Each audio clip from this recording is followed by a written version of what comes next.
இந்த greatest of all time படத்துடைய 3rd சிங்கிளுக்கான promo இப்போ ரிலீஸ் ஆயிருக்கு. இந்த ப்ரோமோவை பார்க்கும்போது எனக்கு எப்படி தோணுதுன்னா, என்ன அது இது அப்படின்ற மாரி தான் இருக்கு. நான் ஃபர்ஸ்ட்டு இந்த ப்ரோமோவை பார்த்தோனயே ஏதாவது ஒரு லிரிக்ஸ் வரும் அப்படின்னு தான் நான் எதிர்பார்த்தேன். ஆனா லிரிக்ஸ் வந்து பார்த்தீங்கன்னா, எந்த இடத்துலயும் வரல. ஜஸ்ட் பீட் மட்டும் தான் வந்து பார்த்தீங்கன்னா, இந்த ப்ரோமோல இருந்துச்சு. அந்த பீட் இம்ப்ரெசிவா இருந்துச்சு. ஆனா அந்த அளவுக்குலாம் ஒண்ணும் இம்ப்ரெசிவா இல்ல. ஒரு எகிப்தியன் ஸ்டைல்ல வந்து பார்த்தீங்கன்னா, ஏதோ ஒரு மியூசிக் ட்ரை பண்ணியிருக்காங்க.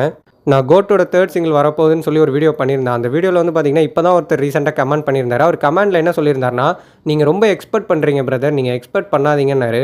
அதாவது அவர் சொல்ல வந்தது என்னன்னா, யுவன் சங்கர் ராஜா சார் இந்த மியூசிக்லாம் நல்லா தான் போட்டிருக்காரு. ஆனா அது விஜய் சாருக்கு பண்ணதுனால வந்து பார்த்தீங்கன்னா, இந்த பாட்டுலாம் நமக்கு சுமாரா தெரியுது. நம்ம ஓவரா எக்ஸ்பெக்ட் பண்ணிட்டோம்னு சொன்னாரு. ஸோ அவர் சொன்னத நான் யோசிச்சு பார்த்தேன். அவர் சொன்னது கரெக்ட் தான். நம்ம ஓவராலாம் எக்ஸ்பெக்ட் பண்ண வேணாம். தயவு செஞ்சு நம்ம எக்ஸ்பெக்ட்டே பண்ண வேணாம். எந்த எதிர்பார்ப்புமே இல்லாம நம்ம இந்த பாட்ட பார்ப்போம். கண்டிப்பா இந்த பாட்டாவது நம்மள சாட்டிஸ்ஃபேக்ஷன் பண்ணும்னு நம்புறேன். ஆஸ் அ தளபதி ஃபேனா நான் இந்த பாட்டு நல்லா இருக்கணும்னு சொல்லி பயங்கரமா வெயிட் பண்ணிட்டுருக்கேன். நீங்க யுவன் சார் ஃபேனா இருந்தீங்க அப்படின்னா, தயவு செஞ்சு வந்து காண்டாவாதீங்க. யுவன் சார் வந்து பெரிய லெஜண்ட் தான். நான் இல்ல